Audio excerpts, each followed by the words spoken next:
शेरे यज़दां कुव्वते परवरदिगार ला फता इल्ला अली ला सैफ इल्ला जुल्फ़िकार।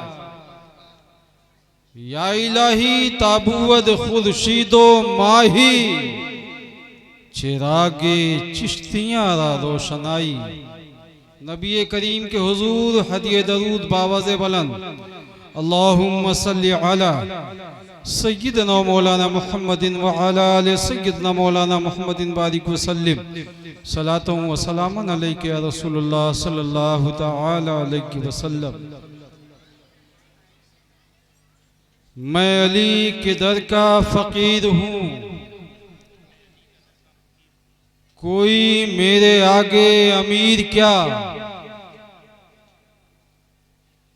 मेरी ठोकरों में यजीद है, मेरे लब पे जिक्र इमाम है। और दौलते हुब्बे अली हर किसी को मिलती नहीं। दौलते हुब्बे अली हर किसी को मिलती नहीं। इसके लिए माँ को साहिबे किरदार होना चाहिए।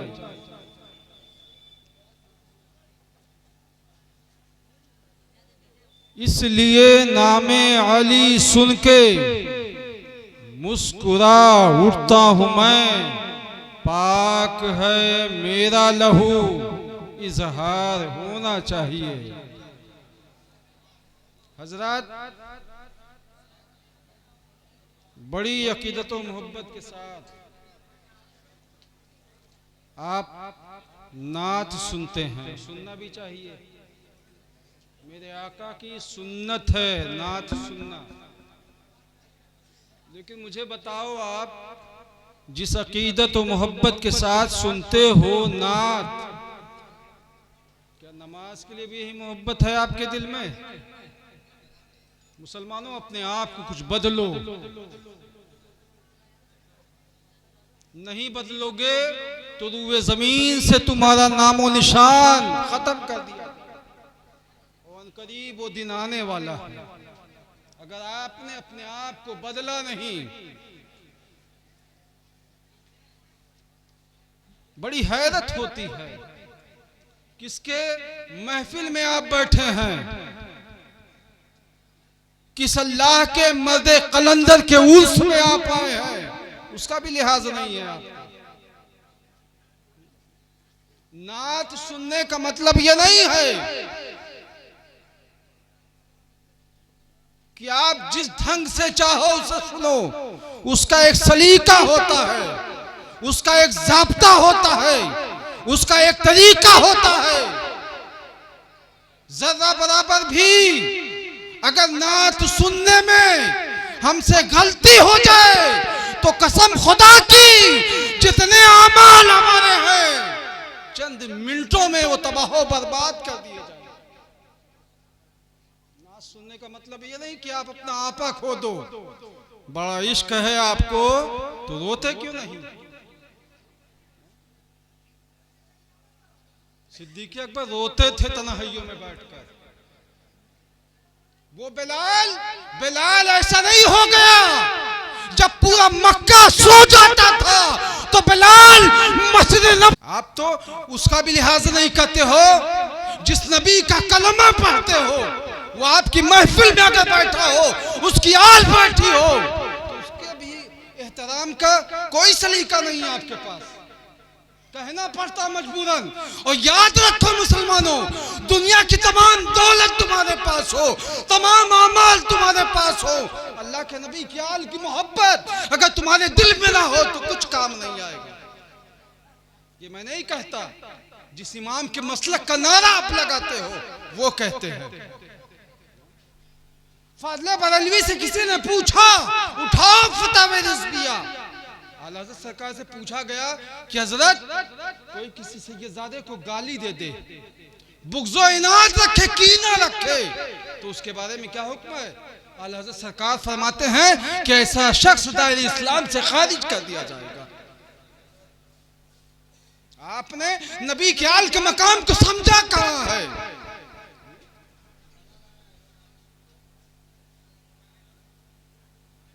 काश आले नबी के मकाम को आपने अगर पहचान लिया होता तो दौरे हाजिर में कोई देवबंदी और वहाबी ना होता। आज वजह क्या है? जलसे बहुत होते हैं लेकिन वहाबियत बड़ी तेजी के साथ बढ़ रही है। अहले हदीस बड़ी रफ्तार में बढ़ते चले जा रहे हैं। वजह क्या है? हमारे पास सब कुछ तो है लेकिन मेरे आका ने जो फरमाया था कि लोगों में जा रहा हूं, दो चीजें तुम्हारे दरमियान छोड़ के जा रहा हूं, दोनों को अगर मजबूती से थामे रहे तो कभी गुमराह ना हो गए। एक अल्लाह का कलाम और एक अपने आल की मोहब्बत, और दोनों को आपने छोड़ दिया। आपकी हालत तो ये हो गई है कि आप अपने पीरों से सादात का तकाबुल करते हो, मुकाबला करते हो। और याद रखो मुसलमानों, रूए जमीन पर किसी माँ ने वो बच्चा नहीं जन्मा है जो नबी के आल की बराबरी कर सके। हद ये है कोई आलिम भी हो, मुहद्दिस भी हो, अपने वक्त का मुजद्दिद हो और एक जाहिल सैयद हो तो उस सैयद की बराबरी नहीं कर सकता वो मकाम मनसब में। जब अपने वक्त का मुजद्दिद एक जाहिल सैयद के मकाम मनसब को नहीं पा सकता है तो हम और आप उसकी क्या बराबरी करेंगे? आपके पीर उसके मकाम की क्या बराबरी करेंगे? कभी नहीं हो सकता मुसलमानों। सैयद सैयद होता है। सैयद की मोहब्बत मदार नजात है, नजात का जरिया है।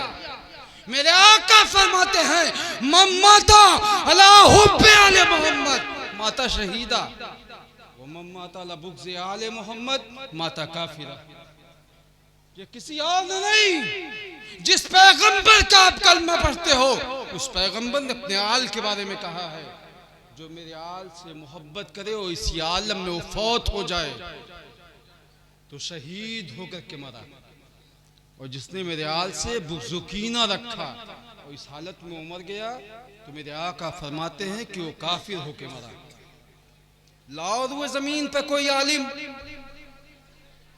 लाओ रुए जमीन पे कोई मुत्तकी, लाओ रुए जमीन पे कोई परहेजगार, लाओ रुए जमीन पर अल्लाह का कोई ऐसा मखसूस तरीन बंदा जिससे हम बुग़्ज़ रखें हम काफिर हो जाएं।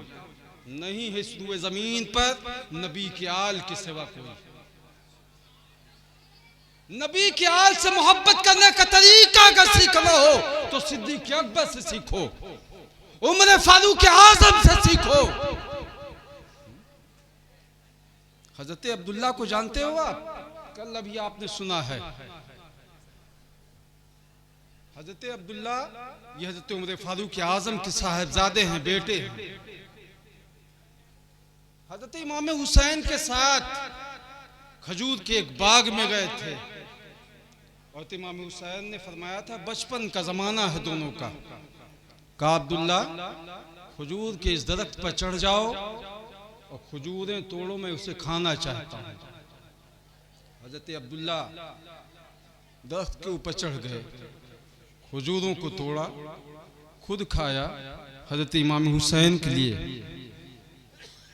कुछ खजूरें गिराई। खजूरें कटी हुई थी।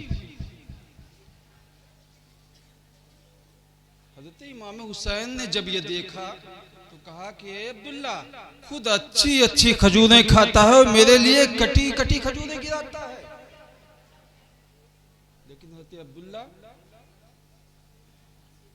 बचपना था, फिर वही हरकत आपने दोहराई। हजरत इमाम हुसैन फरमाते हैं कि मेरे नाना के गुलाम के बेटे मेरे गुलाम अब्दुल्ला, इतना कहना था कि हजरत अब्दुल्ला दरख्त से नीचे आ जाते हैं और कहते हैं कि मैं अपने बाबा से शिकायत करूंगा इस बात की कि आपने मुझे अपना गुलाम कहा है। हजरत उमर फारूक आज़म उस दौर के अमीरुल मोमिनीन हैं। अमीरुल मोमिनीन की बारगाह में सहाबा की जमात बैठी हुई है। हजरत अब्दुल्ला अश्कबार आंखों के साथ गुस्से से लाल पीले अपने बाबा की बारगाह में हाजिर हुए। अमीरुल मोमिनीन ने जब अपने बेटे की हालत देखी तो पूछते हैं, मेरे बेटे किस बात ने आपको ये तकलीफ दी है? हजरत अब्दुल्ला कहते, मेरे बाबा किसी और ने नहीं, हजरत इमाम हुसैन ने मुझे तकलीफ दी है। कहा, क्या हुसैन ने आपको मारा है? नहीं, मारा नहीं है, उन्होंने मुझे अपना गुलाम कहा है। हजरत उमर फारूक आज़म अपने मसनद से खड़े हो जाते हैं। चंद सहाबा को अल्लाह के नबी सल्लल्लाहु ताला अलैहि वसल्लम के नवासे के घर भेजते हैं। वो कहते हैं, मेरे आका के नवासे को ले आओ। हजरत इमाम हुसैन को अमीरुल मोमिनीन की बारगाह में पेश किया जाता है। नबी का शहजादा हजरत उमर फारूक आज़म की बारगाह में जब हाजिर होता है तो अमीरुल मोमिनीन अपने मसनद से खड़े हो जाते हैं और जहां खुद बैठे हुए थे वहां हजरत इमाम हुसैन को बिठा दिया और उसके बाद कहा कि बेटे, आपने अब्दुल्ला से कुछ कहा है? कहा, मैंने ऐसे ऐसे कहा है, मेरे नाना के गुलाम के बेटे मेरे गुलाम अब्दुल्ला। एक सहाबी से कहा कि एक कागज दे दो और एक कलम दे दो। कहा, बेटे जो कहा है इस कागज पे लिख सकते हो? कहा, हाँ, मैं फातिह खैबर का बेटा हूँ, मैं शेरे खुदा का बेटा हूँ, जो कहा है उसे लिख भी सकता हूँ। कहा, बेटे लिख दो। आपने लिख दिया। कहा, अपनी सिग्नेचर अपनी साइन भी कर दो। आपने अपनी सिग्नेचर भी कर दिया। हजरत उमर फारूक आज़म ने उस कागज के टुकड़े को लिया, कहा, अब्दुल्ला, मैं तुझे वसीयत करता हूँ, मेरे जाने के बाद मेरे कफन के अंदर इस कागज के टुकड़े को रख देना। कल बरोज़े महशर मेरा रब जब मुझसे पूछेगा, उमर कुछ लेकर के आए हो, तो अर्ज कर दूंगा, मेरे मौला कुछ तो लेकर नहीं आया हूँ। जिस नाना के गुलामी का पट्टा जिंदगी भर मैंने अपने गर्दन में डाल रखा था, उसके नवासे ने उसका सर्टिफिकेट मुझे दे दिया।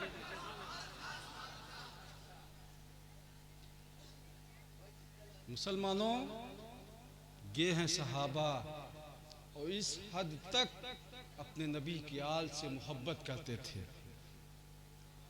आज तो हमारा बाप का मिजाज ही बिल्कुल बदल गया है। हम उन्हीं की इज्जत करना चाहते हैं जिनका बहुत बड़ा नाम हो, शोहरा हो। फाज़िल बरेलवी से पूछा गया, हज़रत सैयद कहते किसको हैं?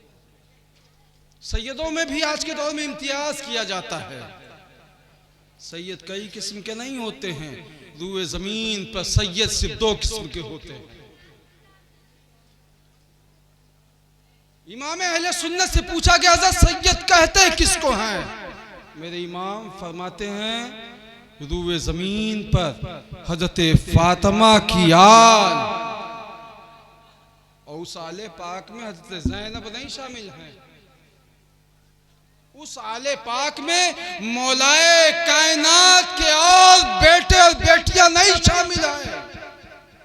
फातिमा ज़हरा के 2 बेटे, हजरत इमाम हसन, हजरत इमाम हुसैन।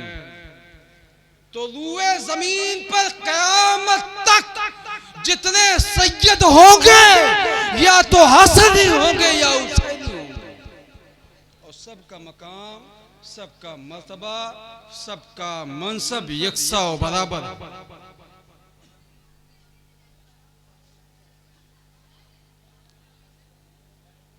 मुसलमानों, इस्लाम में सबका अपना एक मकाम है, सबका अपना एक मर्तबा है।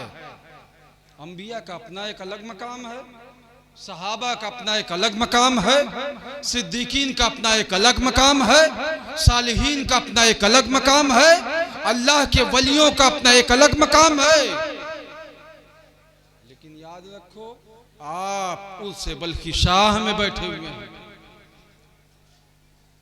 विलायत के लिए सिर्फ नमाज जरूरी नहीं, विलायत के लिए सिर्फ परहेजगारी जरूरी नहीं, विलायत के लिए सिर्फ मुत्तकी होना जरूरी नहीं। किसी इंसान को विलायत उस वक्त तक नहीं मिलेगी जब तक वो मौलाए कायनात और मौलाए कायनात की वो आले पाक जो फातिमा ज़हरा से है, उस आल के लिए उस दिल में मोहब्बत ना पैदा हो जाए।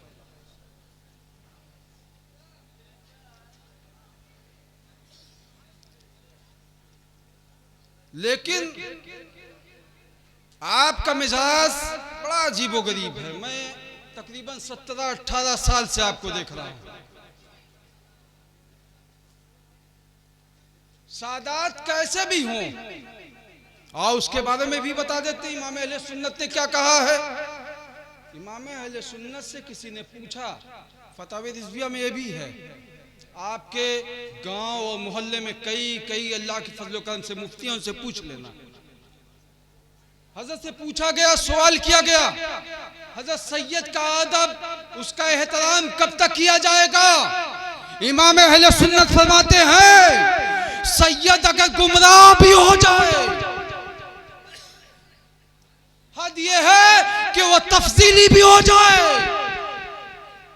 नमाज तो एक अलग चीज है, रोजा तो एक अलग चीज है, हज तो एक अलग चीज है, बदअमालियां तो एक अलग चीज है। आला हज़रत फरमाते हैं वो गुमराह भी हो जाए, उसके बावजूद भी उसका अदब किया जाएगा, क्योंकि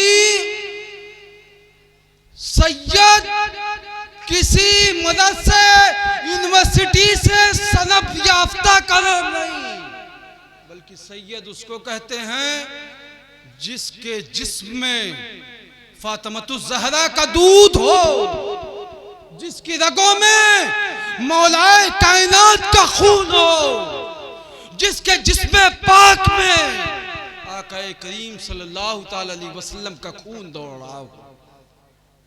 हम किसी सैयद का अदब, उसका एहतराम, उसके इल्म, तकवा, परहेजगारी की बुनियाद पर नहीं करते, बल्कि खून रसूल की बुनियाद पर करते। पूछा हज़रत कब तक किया जाएगा, कहा जब तक वो काफिर ना हो जाए।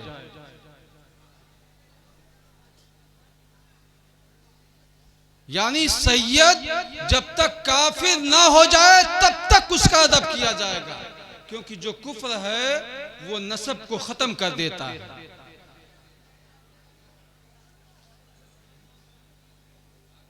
आला हज़रत ने इस बात से भी मुखालफत किया है कि सैयद जहन्नम में जाएगा। आला हज़रत फरमाते हैं नहीं, सैयद जहन्नम में जाएगा ही नहीं। आला हज़रत ने इसी में आगे लिखा है कि सैयद कभी काफिर भी नहीं हो सकता है अगर वो हकीकी मानों में सैयद है। दौरे हाजिर में बहुत सैयद पाए जा रहे हैं, लेकिन अगर उनकी असलियत आप पता करोगे ना तो पता चलेगा कोई दादा के जमाने से हो गया है सैयद, कोई बाप के जमाने से हो गया। आला हज़रत फरमाते हैं उस सैयद का अदब करना चाहिए जिनके बारे में ये मशहूर हो कि सैयद है। उनसे आप सनद नहीं मांगोगे, उनसे आप शजरा नहीं मांगोगे, उनका मशहूर जमाना होना ही काफी है। हाँ, उन सादात का अदब और एहतराम नहीं किया जाएगा जो हमारे और आपके सामने बने। आला हज़रत फरमाते हैं कि ऐसे सैयद से मुरीद होना, ऐसे सैयदों का अदब और एहतराम करना ये नाजायज है। तो मुसलमानों, कहने का मकसद ये है कि आप सादात से बेलौस मोहब्बत किया करो। ये ना देखा करो किस खानदान का है, किस घराने से इसका ताल्लुक है, बल्कि आपके लिए सिर्फ इतना काफी है कि मैं जिस पैगंबर का कलमा पढ़ता हूं मेरे पैगंबर का बेटा है। अच्छा, मेरे बारे में भी कुछ लोगों को गलत फहमियां हैं। कुछ लोग सोचते हैं कि हजरत महज एक पैगंबर के आस्थाने के गद्दी नशीन हैं, उसके मुतवल्ली हैं, उसके जानशीन हैं। अल्हम्दुलिल्लाह सुम्मा अल्हम्दुलिल्लाह। खानवादे बिलहरी शरीफ तकरीबन 500 साल पुरानी खानका है। ये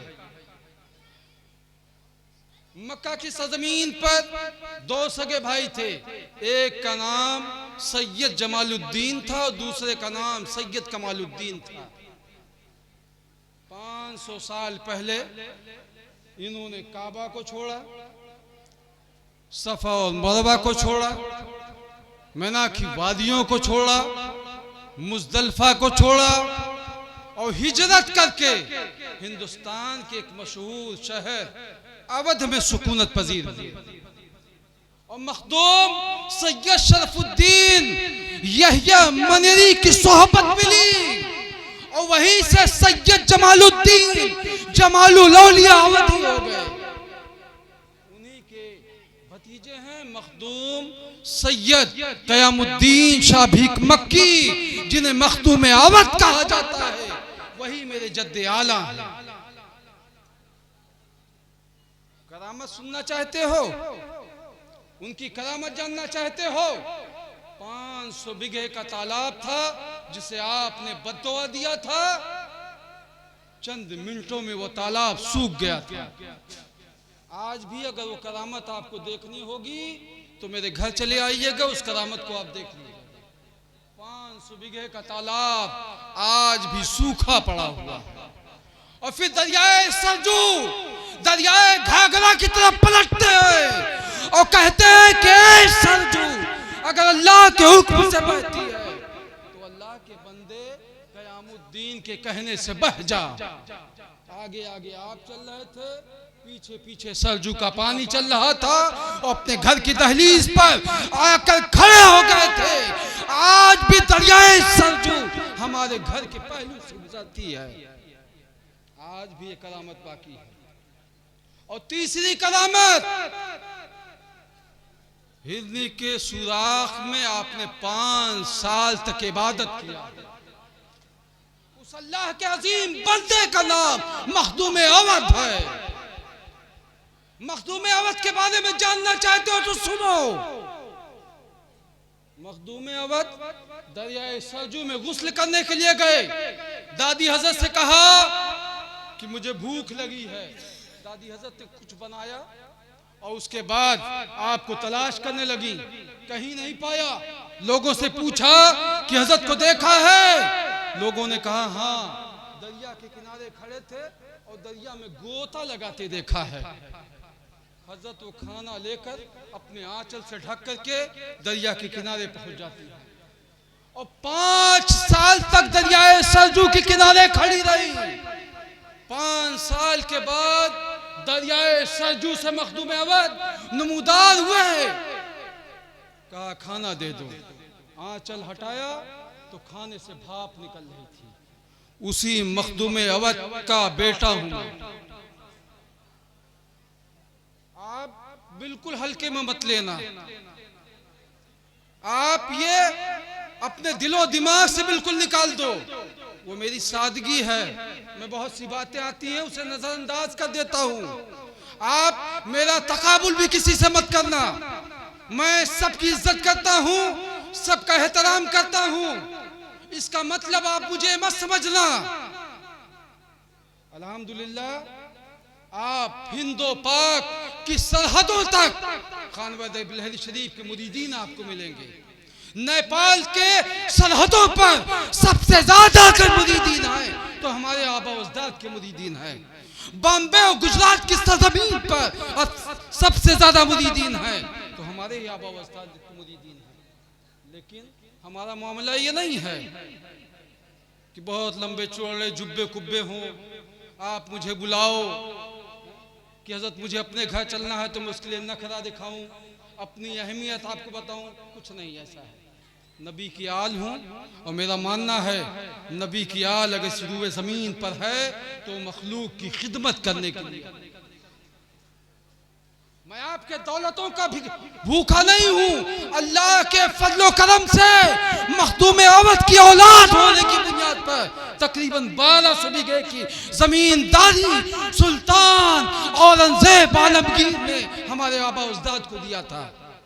मैं आपके दौलत का भूखा नहीं हूं और ना इस टाइप का पीर हूं कि आप मुझे दौलत से खरीद लो। आप मुझे अपने मोहब्बतों से खरीद सकते हो। और आपके अगर मैं घर आता हूं, आपके महफिलों में आता हूं, तो मैं आपकी दौलत की बुनियाद पर नहीं आता हूं।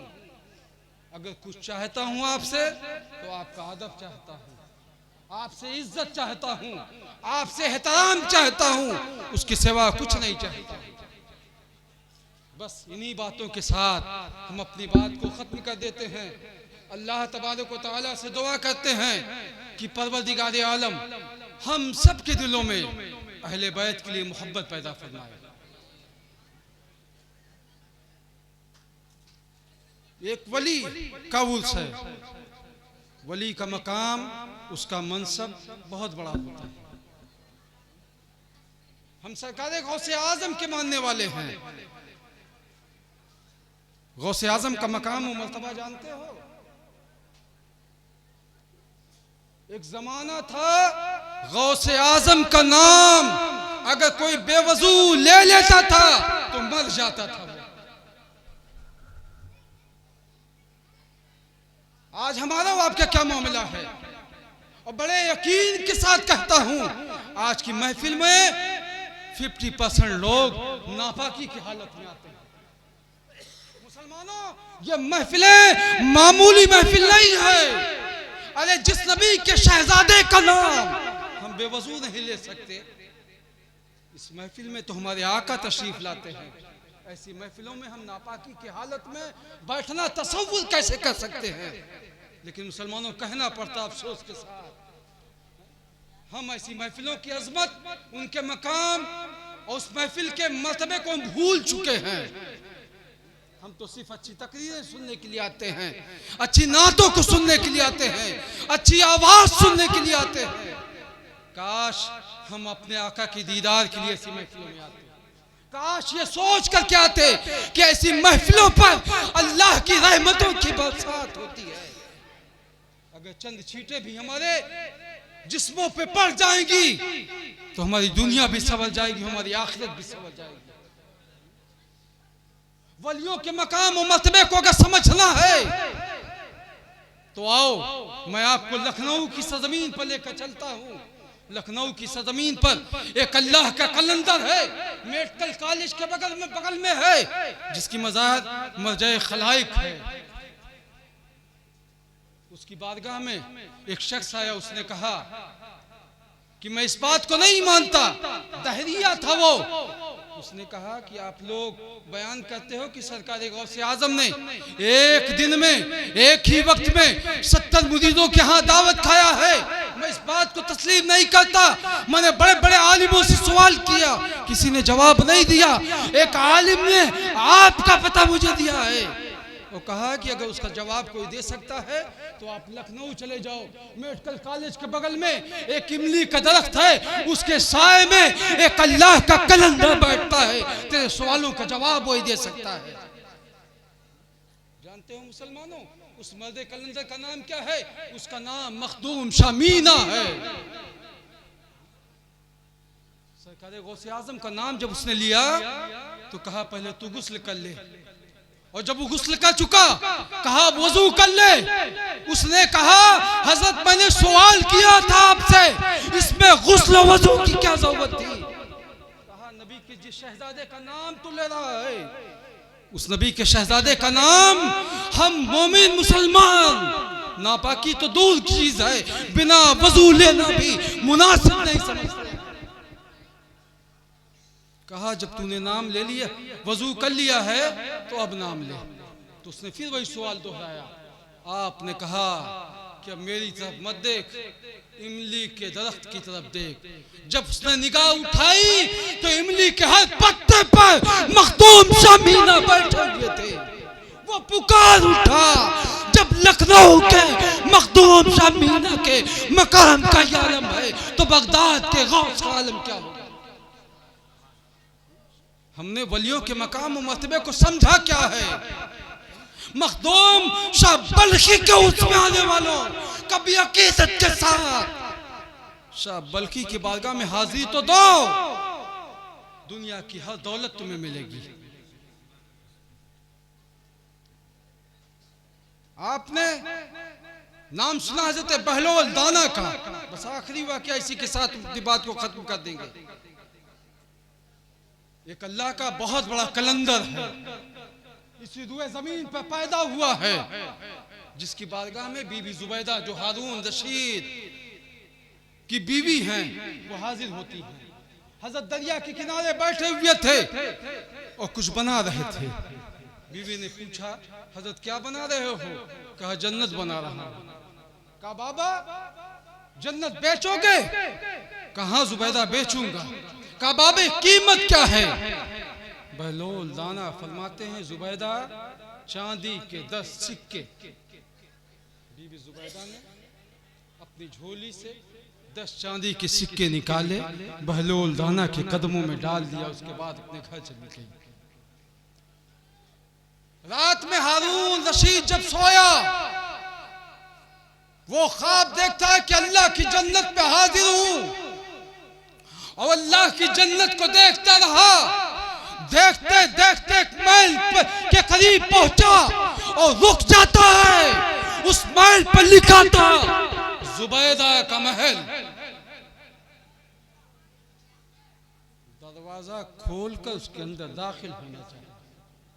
दरोगे जन्नत रिजवान ने उसके हाथों को पकड़ लिया। कहा हारून ये अल्लाह की दुनिया नहीं, ये अल्लाह की जन्नत है। हारून रशीद इस महल में नहीं जा सकता।